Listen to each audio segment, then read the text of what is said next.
안녕하세요. 개쩌는 라디오입니다. 오늘의 사연은 오빠들만 예뻐하는 우리 가족이라는 제목으로 한 시청자분께서 보내주셨습니다. 가족 안에서의 차별과 아픔, 그리고 그 안에서 자신의 가치를 찾아가는 여정을 담은 이야기 같아요. 때로는 가장 가까운 사람들에게서 가장 깊은 상처를 받기도 하죠. 하지만 그 아픔을 딛고 자신만의 길을 찾아가는 용기, 그것은 정말 대단한 일입니다. 그럼 지금부터 이 사연을 보내주신 분의 그 개쩌는 이야기 함께 들어보시죠.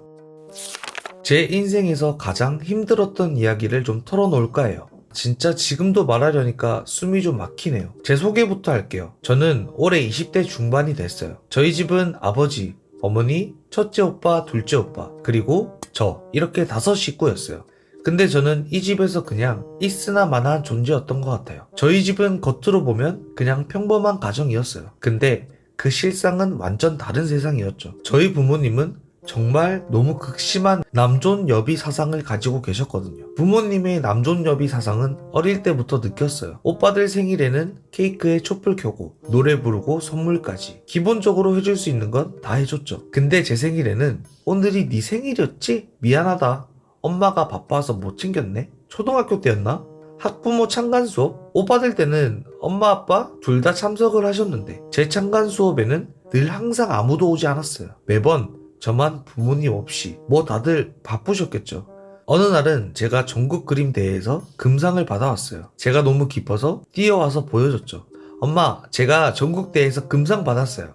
여기 상장이랑 메달이요. 그랬더니 엄마가 아, 그래? 근데 첫째가 오늘 면접 결과 발표받는 날이니까 전화해서 걔 합격했는지 연락 좀 해서 확인해봐. 그냥 늘 그렇듯 그렇게 무시당했어요.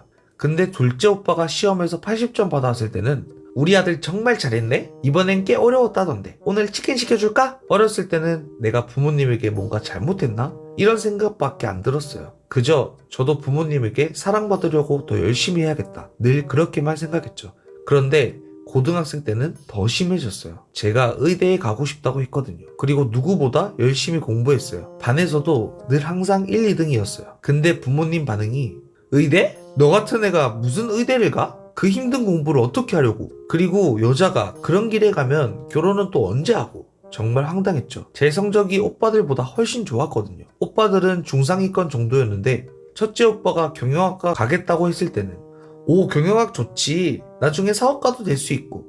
우리 아들 눈썰미도 좋으니까 잘할 거야. 과외 선생님 더 구해줄까? 정말 같은 배에서 나온 자식이 맞나 싶었어요. 그리고 고3 때 있었던 일이에요. 대학 원서를 쓸 때였는데 아버지가 저한테 그러시는 거예요. 땡땡아, 너는 간호학과 정도가 어떠니? 의대는 돈도 너무 많이 들고 첫째, 둘째도 대학 다니는데 우리가 그걸 어떻게 다 감당하겠니? 그 말 듣고 처음으로 저는 부모님한테 대들었어요. 제가 왜 제 꿈을 포기해야 해요? 제 성적이 오빠들보다 훨씬 좋은데 왜 항상 저는 안 되고 오빠들은 다 되는 거예요? 그랬더니 아버지가 정말 충격적인 말을 하셨어요. 너는 어차피 시집 가면 그만인데 무슨 의사야 의사는.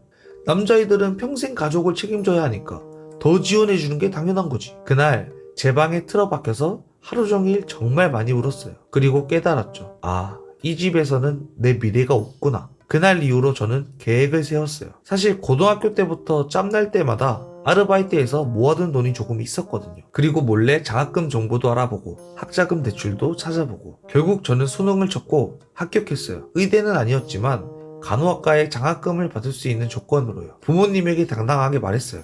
저 대학 갈 거예요. 장학금도 받았고 부족한 건 제가 알바해서 벌게요. 부모님께는 부담 절대 안 드릴게요.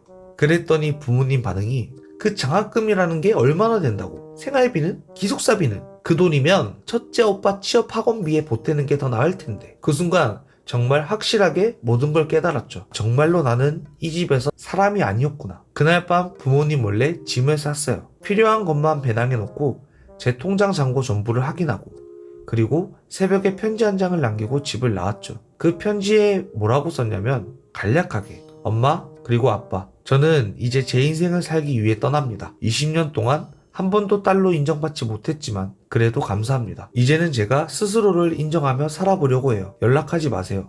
그렇게 저는 홀로 대학에 들어갔어요. 낮에는 수업 듣고 밤에는 편의점, 주말에는 카페에서 알바를 했어요. 정말 힘들었지만 처음으로 자유라는 걸 느꼈어요. 그렇게 부모님한테도 오빠들한테도 단 한 통의 연락이 없었죠. 그리고 한참이 지나서 대학교 3학년 때 첫째 오빠한테 연락이 왔어요. 땡땡아 집으로 돌아와라. 부모님이 널 찾으신다. 그래서 물었어요. 왜요? 갑자기 절 왜 찾아요?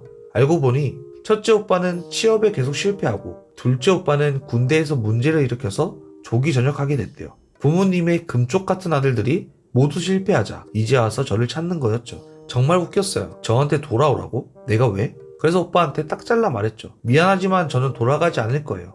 제 인생 혼자서도 잘 꾸려나갈 수 있어요. 부모님께는 오빠들만으로도 충분하실 거라고 전해주세요. 그날 이후로 저는 어떤 연락도 받지 않았습니다.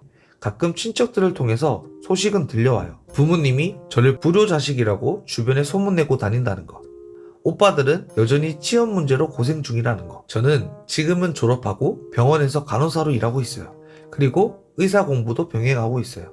저는 아직 제 꿈을 포기하지 않았거든요. 힘들지만 그래도 제 의지로 선택한 길이니까 행복해요. 그리고 지금 곁에 있는 좋은 친구들, 좋은 동료들을 만났어요. 그들이 제 진짜 가족이 되어줬습니다. 살아보니 꼭 혈연이 전부가 아니더라고요. 여러분 중에도 저처럼 가족 안에서 차별받고 있는 분이 계시다면 꼭 알아두세요. 여러분의 가치는 누구도 깎아내릴 수 없습니다.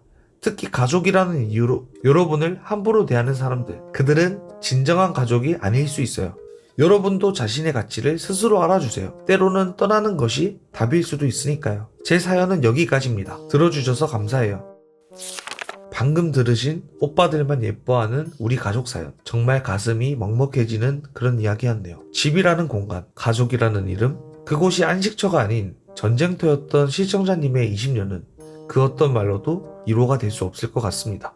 하지만 그 속에서도 자신의 가치를 지키고 홀로 일어서서 자신만의 길을 걸어가는 모습에 진심으로 박수를 보내드리고 싶어요. 사랑은 조건이 없어야 하는데 특히 부모님의 사랑은 더욱 그래야 하지 않을까요? 성별이나 기대치에 따라 자녀를 차별하는 것은 그건 절대 사랑이 아닙니다. 진정한 사랑은 있는 그대로를 인정하고 지지하는 것이니까요. 그래도 우리 시청자님, 이제는 자신의 선택한 길을 걸으며 행복을 찾아가고 계시다니 정말 다행이에요. 혈연이 전부가 아니라는 말씀, 저도 공감합니다. 때로는 우리가 선택한 인연이 더 깊은 가족이 되기도 하니까요. 여러분도 비슷한 경험이 있으시다면 댓글로 여러분의 이야기를 나눠주세요. 또는 사연자님에게 응원의 한마디라도 남겨주시는 건 어떨까요? 아무도 알아주지 않는다고 느낄 때 낯선 이의 따뜻한 한마디가 큰 위로가 되기도 하니까요. 여러분의 사연도 기다리고 있으니까 개쩌는 라디오 이메일로 사연 많이 보내주세요. 그럼 오늘도 개쩌는 라디오 들어주셔서 감사합니다. 구독과 좋아요 잊지 마시고